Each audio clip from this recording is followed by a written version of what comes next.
ये देखिए यहाँ पे बन रहा है गुल्लक बन रहा है ना। गुल्लक है। और देखिए इसका प्रयोग है, किस किस में प्रयोग में है? जैसे मॉडल कुछ भी बना सकते हैं। अभी इससे प्रेजेंट गुल्लक बना रहा है, इसको शंख वाला गुल्लक कह सकते हैं, शंख वाला दिया भी बना सकते हैं, नारियल भी कह सकते हैं। जैसा सबका मॉडल लगभग सेम है। हाँ, वो फाइनल जब आएगा तब पता चलेगा क्या बन गया। तो इसी गुल्लक का ही उद्देश्य है। हाँ, ये देखिए अभी हम लोग हैं निजामाबाद में, और निजामाबाद ब्लैक पॉटरी के रूप में बहुत फेमस है। और हमारे साथ में जो अंकल जी बैठे हैं ये भी काफ़ी फेमस है। मतलब ऐसा कोई नहीं है जो हमारे देश का उच्च व्यक्ति हो, राष्ट्रपति हो, प्रधानमंत्री हो, मुख्यमंत्री हो, उनसे इनका जो है कि घर का रिश्ता टाइप कुछ है, और ये हमेशा मिलते जुलते रहते हैं। काफ़ी फेमस व्यक्ति। अच्छा, ये जो मशीन है ये इलेक्ट्रिसिटी से चल रहा है, पावर से जी। ये मशीन जो है कितने की मिलती है? बहुत सारे लोगों का मन रहता है, अभी रील्स वगैरह में देखो तो बड़ा मन करता है कि हम भी इस तरह का कुछ बनाएं। तो ये पूरा स्ट्रक्चर कितने तक का मिल जाता है? देखिए, ये मशीन की बात करो। हाँ, ये मशीन हमको मिला है खादी इंडिया की तरफ से। अच्छा, अवार्ड में? अवार्ड नहीं है, पार्टनर हूँ। हाँ। उसको खैरात बोल लीजिए, उर्दू में कहते हैं खैरात मिली है। नहीं, खैरात नहीं है, अवार्ड के रूप में कहते हैं। नहीं, अवार्ड नहीं है। अवार्ड आप पुरस्कार कह सकते हैं। देखिए, आप अवार्ड की बात बार बार करें, पुरस्कार की बात। हाँ, पुरस्कार या अवार्ड बात एक ही है। वो इंग्लिश वर्ड है, हिंदी है। पुरस्कार बात कर रहा हूँ। अवार्ड में माफियाओं का बहुत बड़ा रोल है, जो रियल व्यक्ति अवार्ड पाता नहीं। आप इसको आप हाईलाइट में चना करें। आप मोहल्ले में जाएंगे, बहुत अच्छे कलाकार मिलेंगे, इनको कोई अवार्ड नहीं मिला है। मैं प्रधानमंत्री जी से ये आपने बहुत अच्छी बात कही। अच्छी क्या, सही बोलने वाला हमेशा पीटा जाता है। सीधी सी बात है, मैं आपके चैनल में बोल रहा हूँ। अवार्ड माफिया चला हुआ है, और वो माफियाओं को अवार्ड मिलता है, कारीगरों को नहीं मिलता है। अभी मैं माननीय प्रधानमंत्री जी से मिलकर आ रहा हूँ। 17 तारीख मुझे मौका मिल गया, मेरा सौभाग्य रहा है। उनके जन्मदिवस पे मुझे अपने पॉटरी दिखाने का मौका मिला। अवार्ड का नहीं सिस्टम था, बस अपना प्रेजेंटेशन का था। इनवाइट किया गया? हाँ, इनवाइट किया गया था। तो बड़ा अच्छा लगा, और मेरे जीवन का मतलब अद्भुत पल रहा मिल करके।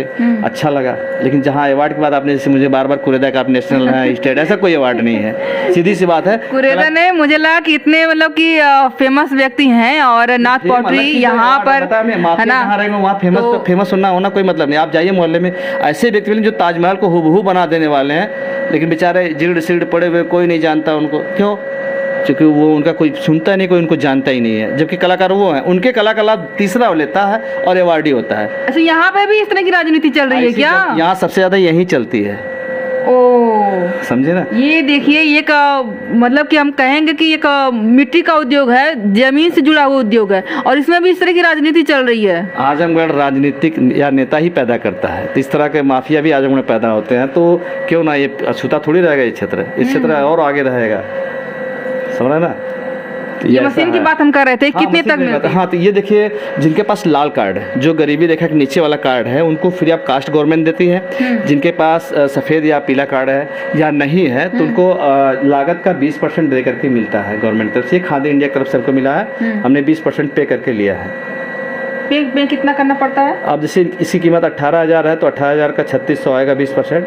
3600 पे करके जिनके पास लाल कार्ड नहीं वो ले सकता, अपना काम चला सकता है। 2024 का चुनाव भी आने वाला है, इसी बारे में लोग चर्चा कर रहे हैं और यात्राएं कर रहे हैं, खोज रहे हैं, ढूंढ रहे हैं कौन अगला प्रधानमंत्री बनने वाला है। दूसरी तरफ एक इंडिया ग्रुप भी बना हुआ है ना? तो क्या लगता है कि इतना सब होने के बाद, इंडिया ग्रुप बनने के बाद, इस तरह के लोगों को जमीनी स्तर पर काम करने के बाद भी, क्या मोदी जी अगली बार आ जाएंगे? क्या आपने मोदी को कभी करीब से देखा है? नहीं, आपने देखा? इसीलिए करीब से देखा हूँ, और इन्हीं आंखों से देखा हूँ। जानते हैं, कभी आपने पढ़ा होगा, हर युवा अपने एक आइडल को लेकर चलता है। आइडल मतलब आदर्श पुरुष। तो जैसे मान लीजिए स्वामी विवेकानंद मैक्सिमम लोगों का आदर्श पुरुष है। अगर आपने उनकी जीवनी के बारे में पढ़ा होगा, उनकी किताबों के बारे में पढ़ा होगा, उनका उद्देश्य जाना होगा ना, तो आपको पता चलेगा कि वो क्या उद्देश्य लेकर धरती पर आए थे। लेकिन पूरा भारत का भ्रमण पैदल किए, सब कुछ है। शिकागो में गए, धर्म संसद में गए, वहाँ पे 0 पे भाषण दिया, और उनके जो टारगेट बहुत अच्छे थे कि सबको एजुकेशन मिले, सबको प्रॉपर मिला, सब सुविधाएं मिले। तो शायद मेरा जहाँ तक सोचना है, पकड़ना है, तो वो वही व्यक्ति हैं, स्वामी विवेकानंद ही व्यक्ति हैं जो अपना टारगेट पूरा ना कर सके हैं इस समय। वही उनका, स्वामी विवेकानंद का नाम नरेंद्र रहा है, आपको पता होगा, नरेंद्र रहा है, और इस बार भी वो नरेंद्र ही हैं। ठीक है, टाइटल जुड़ा है, मोदी जो हो गए नरेंद्र मोदी, वही नरेंद्र जो इस बार प्रधानमंत्री बन करके उसी उद्देश्य को पूरा कर रहे हैं।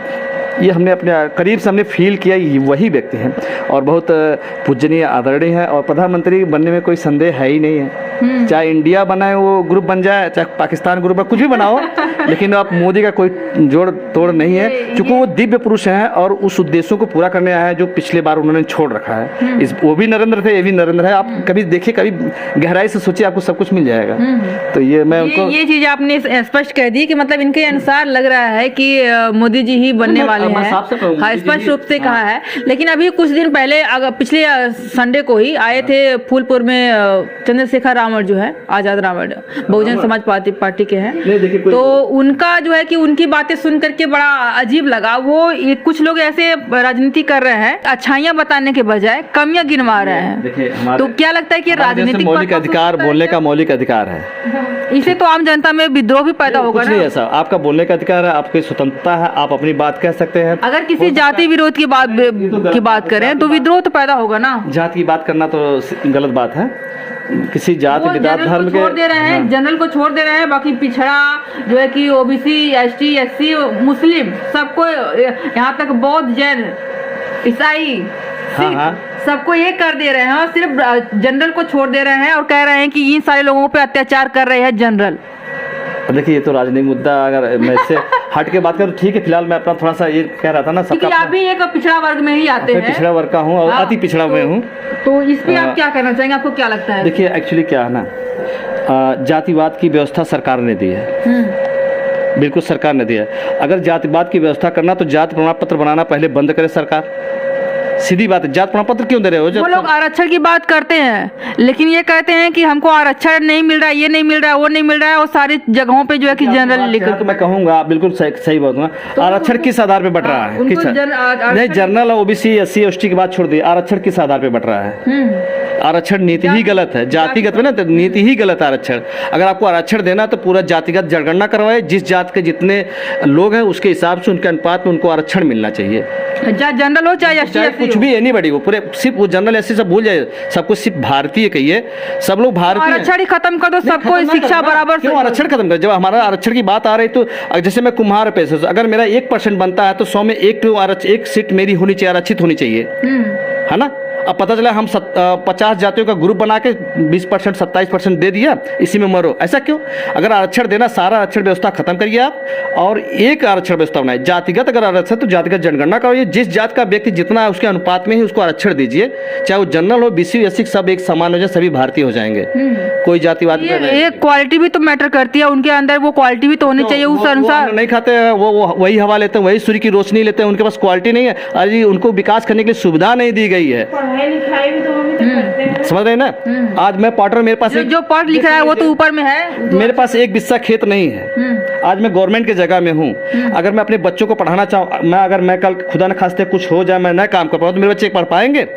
लेकिन जनरल के पास देखे, मतलब एकड़ में, हेक्टेयर में कैसे कैसे जमीनें हैं, उनके पास कोई बात नहीं, आधा में दे देंगे ना, तो भी उनका, हाँ, तो उनको खाने से ज्यादा आराम से पढ़ाई कर लें, पढ़ ले। लेकिन हम कहना चाह रहे हैं एक तरीके से कि अर्थव्यवस्था देख करके, जाति का नहीं, अर्थ देख करके पैसे मनी बात कर रहा हूँ मैं। ये सिर्फ ये बात कहूँगा, एक बात, कभी कभी जनरल में भी तो गरीब आदमी बिल्कुल होता है, तो उनको कैसे मिलेगा फिर? उनको मिलेगा ना भाई। जैसे मैं बताऊँ, जनरल में जैसे किसी एक जात का नाम लीजिए आप, जैसे किसी एक का नाम लीजिए, जैसे मैं बताऊँ जनरल में सिंह लीजिए, मतलब राजपूत या ठाकुर कहते हैं, ठीक है। हमने क्या कहा, पूरे देश में या प्रदेश में जातिगत जनगणना का, अगर सिंह आ रहे हैं 100 में 100 आ रहे हैं, 100 में 10 आ रहे हैं, सॉरी 100 में अगर 10 आ रहे हैं तो 10 सीट उनकी आरक्षित, ठीक है। मैं एक मान लीजिए हरिजन में हूँ, मैं 100 में 5 आ रहा हूँ, तो 5 सीट मेरी आरक्षित। जिसकी जितनी जातियाँ हैं पूरा अनुपात लगा ले, जैसे मान लीजिए पूरे देश की 100 लोग हैं, 100 में 10 राजपूत हो गए, 15 ब्राह्मण हो गए, एक कुम्हार हो गया, 4 खटिक हो गए, जितनी भी जातियां बनी हाँ। उसी अनुपात में उनको आरक्षण दीजिए। कोई झगड़ा, कोई लोचा रही नहीं जाएगा, ना कोई दंगा, ना फसाद, ना कोई आरक्षण की मांग। जितनी जिसकी हिस्सेदारी उतनी उसकी भागीदारी। तो इससे गरीबी कैसे खत्म होगी? होना तो ये चाहिए कि जिसके जैसी आर्थिक स्थिति है उसको अनुसार गरीबी कैसे, अभी तक क्या गरीबी खत्म हुई? तो क्या जनरल में गरीब नहीं है क्या? एससी में अमीर नहीं है? लेके ही जनरल गरीब खत्म होगा। जनरल गरीब तभी खत्म होगा जब दूसरे का हक लेकर के। हक लेने की बात मैं इसलिए कह रहा हूँ कि जिसकी जितनी जातियां हैं, जितने अनुपात में, उसी अनुपात में कहाँ इसमें अन्याय, कहाँ जरा बताइए, कहीं अन्याय हो रहा है भाई? अगर बिहार में तो हुआ है, जैसे यहाँ पर प्रेजेंट में असर पड़ेगा उससे कुछ, कोई सब झगड़े समाप्त, सारी राजनीति खत्म हो जाएगा। ऐसा हो गया तो विश्वास करिए, पूरी राजनीति खत्म, आरक्षण की बातें खत्म हो जाएगी। वजह क्या कि अगर हम एक परिवार में 4 भाई हैं, किसी प्रॉपर्टी को बांटना है तो बराबर बांटोगे ना आप, कि एक भाई, छोटा भाई गरीब है तो उसको थोड़ा सा दे दो, बड़का वो बहुत दबंग है तो उसको आधा दे, ऐसा नहीं होगा। ऐसा होगा नहीं होगा ना बराबर। तो हमारा देश सबका देश है, तो सबको बराबर का हक कैसे मिलेगा? जितनी जिनकी संख्या है उसके हिसाब से उनको बांट दो, कोई लफड़ा ही नहीं, कोई आरक्षण नहीं, परसेंटेज कुछ सब खत्म एकदम। ये मेरा अपना विचार है। मतलब आप जातिगत जनगणना के पक्ष में है कि जातिगत जनगणना पूरे देश में होनी चाहिए। जैसे मैं कुम्हार हूँ, ठीक है, हम बता दें हम 27% में आते हैं, लेकिन इतने पिछड़े हैं कि 27 में शायद हमारा कहीं अस्तित्व नहीं है। ओबीसी में आते हैं ना कुम्हार, अति पिछड़े में, ओबीसी में मतलब वो उसमें भी जो सबसे ओबीसी ही कहेंगे। हाँ तो कहेंगे पिछड़ा, आज पिछड़ा कुछ नहीं होता, ओबीसी होता भाई। ऐसी कैटेगरी बनी है, प्रमाण पत्र देता है सरकार, और अति पिछड़ा वर्ग में भी देता है। आप प्रमाण पत्र पढ़िए कभी, पढ़िए ना, अति पिछड़ा वर्ग का प्रमाण पत्र मिलता है। बात समझिए, आप देखिएगा तो मिलेगा। फिलहाल मेरा ये कहना है कि जितने भाई सबको बराबर की हिस्सेदारी मिले, सब झगड़ा तभी खत्म हो, अमीर हो सबको दीजिए जिसका जितना हक है। हाँ, बाकी उसकी बौद्धिक क्षमता होगी तो आगे बढ़ेगा, नहीं बौद्धिक क्षमता तो पीछे रहेगा, क्योंकि सभी समाज में बराबर हो जाएंगे तो कोई काम नहीं होगा। ठीक है, हर बार आपका खेत कब जोतेगा? जब वो गरीब होगा, जब उसको जरूरत रहेगी पैसे की। तो जिसका मानसिक स्टेटस अच्छा होगा वो अपना चाहे आरक्षण से जाए, चाहे अपने क्वालिटी जाए, वो आगे जाएगा। जिनका नहीं होगा पीछे रहेगा, कोई मतलब नहीं। जो है कि आरक्षण चिल्लाएगा, ऐसा नहीं होगा। चिल्लाएगा भाई, उसका तो हक मिल गया ना, उसका तो जनरेशन वो हमेशा के लिए खत्म हो गया। कोई राजनीति खत्म हो जाएगी, ये पार्टियां उठियां सब बेकार हो जाएंगे आरक्षण के नाम पे। अभी देखिए महाराष्ट्र में कितना बवाल हुआ था, क्या है ये ये कि सही अवस्था कह सकते हैं। बिहार में जातिगत जनगणना हुई है और उससे जो है कि कितने मुद्दे संभले हैं, सुलझे हैं, उसका तो आने वाले समय बताएगा, क्योंकि अभी तुरंत ही जनगणना इसकी हुई है। तो ये कह रहे हैं अंकल जी कि यहाँ पर भी पूरे देश में होनी चाहिए, उत्तर प्रदेश ही नहीं, सब लोग भारतीय हैं, पूरे देश में होनी चाहिए जातिगत जनगणना, धर्मगत जनगणना भी, चाहे हिंदू। जब जाति प्रमाण पत्र दे रहे हो तो जातिगत गणना, हिंदू मुस्लिम तो ऐसा नहीं, ये तो फालतू बातें हैं। ये हिंदू मुस्लिम नहीं करेंगे, मुस्लिम सिख ईसाई सब फालतू बातें हैं। सब एक सूत्र में है, सब भारतीय हैं, सबको बराबर का हक है जीने का, सब हिंदुस्तान में रहने का हक है, सब लोग अपने हक पे जिए। जहां तक आरक्षण की बात है, जिसकी जनसंख्या है उसके हिसाब से उनको आरक्षण दे दिया जाए। ये तो झगड़ा खत्म भाई। जैसे कि अगर मेरे इसमें हिस्सेदारी 2% है तो मुझे 2% दो, अगर आधा दोगे तो मैं चिल्लाऊंगा ना, जाहिर सी बात है। जाहिर सी बात, अगर आपका 1% है, आप 5% ले रहे हो तो मेरे पेट में दर्द हो, काहे 5 ले रहा है भाई? किस बात के लिए ले रहा है? एक ही देश में है, अलग देश तो नहीं ना है। आप मोदी जी से मिलने गए थे तो आपसे अगर पूछेंगे तो आप उनको सलाह देंगे कि हाँ ऐसा करवा दीजिए? बता ना, वो दिव्य पुरुष है, उनको हम क्या सलाह देंगे? उनकी क्षमता, बौद्धिक क्षमता बहुत हाई है। हम लोग अच्छा, बातचीत करके कैसा लगा उनसे? बहुत अच्छी फीलिंग हुई, बहुत अच्छी फीलिंग हुई, और जितना भी तारीफ करूं उतना कम है। हाँ, तो है तो प्रधानमंत्री वही, आजीवन प्रधानमंत्री वही बने रहे, मेरी अच्छी ईश्वर से कामना है। अच्छे आदमी हैं और काम भी अच्छा ही कर रहे हैं, कोई बुरा क्या है? हाँ, और फिर भी जो है कि राजनीति तो होती रहती है, देखने बुराई तो हर किसी के अंदर है, अच्छाई भी है। अब हाईलाइट करना आपके नजरिया है, किसको आप ज्यादा हाईलाइट कर रहे हैं? हाँ। किसको जो फोकस कर रहे हैं, अच्छाई को कर रहे हैं कि बुराई को कर रहे हैं? बिल्कुल। तो काफी अच्छी बातचीत हुई हमारी यहाँ पर। आपको इस पे क्या कहना है? जो जातिगत जनगणना की बात हुई, मेरे अनुसार कि जो है कि जिस तरह की जिसकी आर्थिक स्थिति हो उसकी जनगणना होनी चाहिए। जो ज्यादा गरीब हो उसको आरक्षण मिलना चाहिए, चाहे वो किसी भी जात का हो, किसी भी धर्म का हो। जिसके पास जो है कि ज्यादा जो है कि अर्थ है वो उसको ना मिले, जिसके पास गरीबी है उसको मिलनी चाहिए। और एक प्रश्न मैं थोड़ा समय लूंगा। बहुत अच्छी बात आपने बताया, गरीबी आपने बताया, गरीबी का जो पैमाना बना के उसको आरक्षण मिलना चाहिए। ठीक है, आज से मैं काम बंद कर दूं, देखिए कल मैं भुखमरी कगार पहुंच जाऊंगा तो मुझे सारा आरक्षण मिलना चाहिए। ये गलत पैमाना है। ये भी एक समस्या है भारत में, क्योंकि मैं काम करना कौन काम करना चाहता है भाई? अगर मुझे पेट भर खाना मिला, मस्ती में, मुझे काम करने की क्या जरूरत है? तोड़ो सब काम बंद, कोई गरीब है भैया हमको आरक्षण दो। गरीब देखिए, गरीब का पैमाना कोई गरीब ऐसा नहीं है। गरीब खोजेंगे ना तो बहुत ऐसे हो जाएंगे आलसी। मतलब हमारा देश ना महान भैया, सरकार मोदी जी, मुख्यमंत्री जी, योगी जी या अखिलेश यादव जी या जो भी है, मायावती जी, जो भी, मैं बहुत गरीब हूँ, मैं खाने के लिए मर रहा हूँ, राशन दे रहे, थोड़ा सा कुछ दे दीजिए, मुझे नौकरियों दे दीजिए, आरक्षण दे दीजिए, मैं गरीब हूँ। क्योंकि मैं काम नहीं करता ना, ये निकम्मापन, हमारा देश निकम्मा हो जाएगा। ये गरीबी पैमाना गलत पैमाना है। तो अगर जाति प्रमाण पत्र देना बंद करो, जिसकी बता ना, जितनी जिसकी हिस्सेदारी उतनी भागीदारी होनी चाहिए। बस अब सब कुछ सारे प्रॉब्लम सॉल्व हो जाएगी। ये हो सकता है ये ना हो, क्योंकि ये हो जाएगा तो राजनीति खत्म हो जाएगी, इसलिए हो नहीं पाएगा। हाँ, तो इसमें लड़ाना झड़ाना चलता रहेगा। ये फिलहाल मेरा अपना विचार रहा, लेकिन गरीबी पैमाना गलत है। ये देखिए अभी चक दे हमारी आंखें खुल गई। हम लोग तो सोचते थे कि जातिगत जनगणना होकर के जो है कि आर्थिक जनगणना होनी चाहिए, कौन कितना गरीब है कौन कितना अमीर है।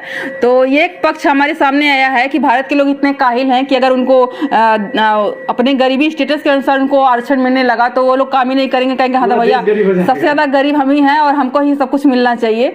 तो इस पर आपको क्या कहना, आप लोग कमेंट करके जरूर बताइएगा। आज की जो कन्वर्सेशन है उस पर आपको क्या कहना है, सारा जो सार निकला है उस पर आप क्या कहना चाहते हैं कमेंट करके जरूर बताइएगा। आज के लिए बस इतना ही, बहुत बहुत धन्यवाद।